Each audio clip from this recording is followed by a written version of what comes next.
पूरी दुनिया में देखिए यूएस ईरान डील का स्वागत किया गया है। मैक्रो बोले कूटनीतिक प्रयासों का यह नतीजा है कि स्टारमर ने कहा हॉर्मुज अब तुरंत खुले। एमओयू में इजराइल पार्टी नहीं है, ये नेतन्याहू ने साफ कहा है।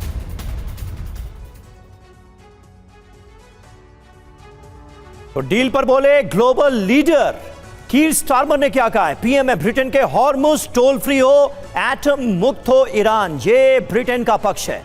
फ्रांस क्या कह रहा है? इमैनुअल मैक्रों कह रहे हैं कि हॉर्मुज अब तुरंत खोला जाए, कूटनीतिक प्रयासों का ये नतीजा है। फ्रेडरिक मर्ज ने कहा, जर्मन चांसलर हैं, ये डील डिप्लोमैटिक ब्रेक थ्रू है, वैश्विक अर्थव्यवस्था में इससे जान लौटेगी। बिल्कुल। और देखिए बेंजामिन नेतन्याहू क्या कह रहे हैं, एमओयू में इजराइल पार्टी नहीं, हमें स्वतंत्र कार्रवाई का हक है।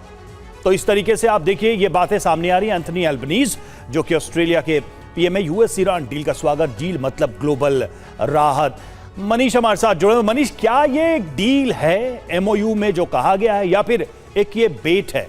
क्योंकि कई बार हमने देखा है कि ईरान को रिलैक्स करके डील में एंगेज करके और तब एक बड़ा हमला अमेरिका करता है। पिछली बार 2 एग्जांपल्स ऐसे रहे। क्या ये वैसा ही कुछ है या इस बार अलग है?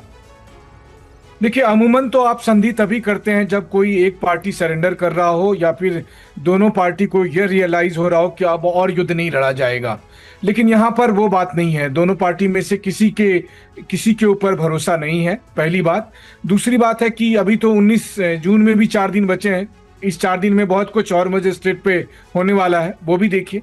और जो तीसरी सबसे अहम बात है कि 40 दिन के जंग के दरमियान और उसके बाद अमेरिका को और इजराइल को पता नहीं चल पा रहा था कि ये 450 किलो संवर्धित यूरेनियम रखा कहाँ है ईरान ने।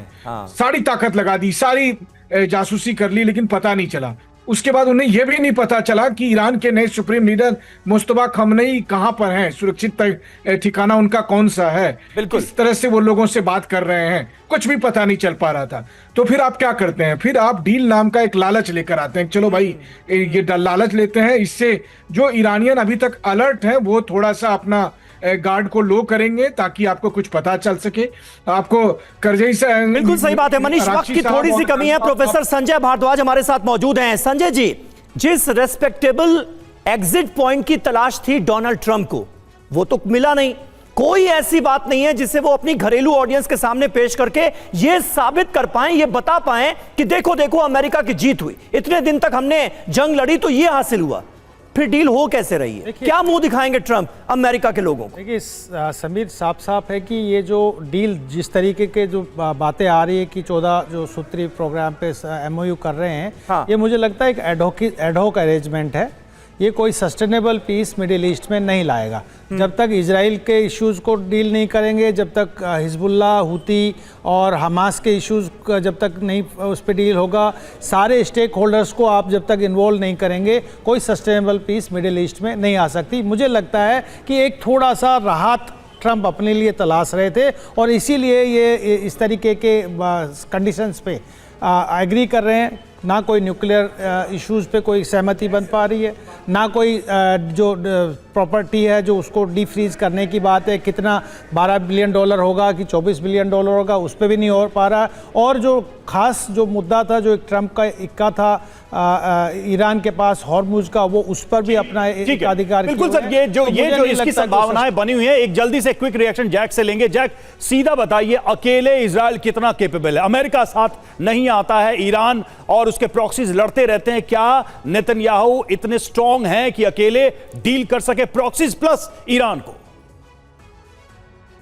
मैं सबसे पहले तो मनीष जी ने जो कहा, I completely agree with him. और 4-5 दिन बाकी हैं तो एनीथिंग कैन हैपन। ये मुझे नहीं लगता ये डील पॉसिबल है, because there are many points by which Iran can get much stronger. अभी ईरान इज वीक। तो मैं जहां तक समझता हूं इजराइल की कुछ ऐसी रणनीति होगी जहां पे विथ और without America it may try to put Iran more down and change the regime. और जहां तक डील का सवाल है, I doubt there will be any kind of deal. ठीक है। और अगर होती भी है, बहुत शुक्रिया जैक, हमारे पास वक्त इतना ही था, इसलिए इस डिस्कशन को खत्म करना होगा। लेकिन आपकी बातें सुनकर ईरान इस बात को लेकर और ज्यादा आश्वस्त हो जाएगा कि अमेरिका और इजराइल पर भरोसा नहीं किया जा सकता, भले ही 4 दिनों बाद यह डील होने जा रही है। देखना होगा कि होता क्या है।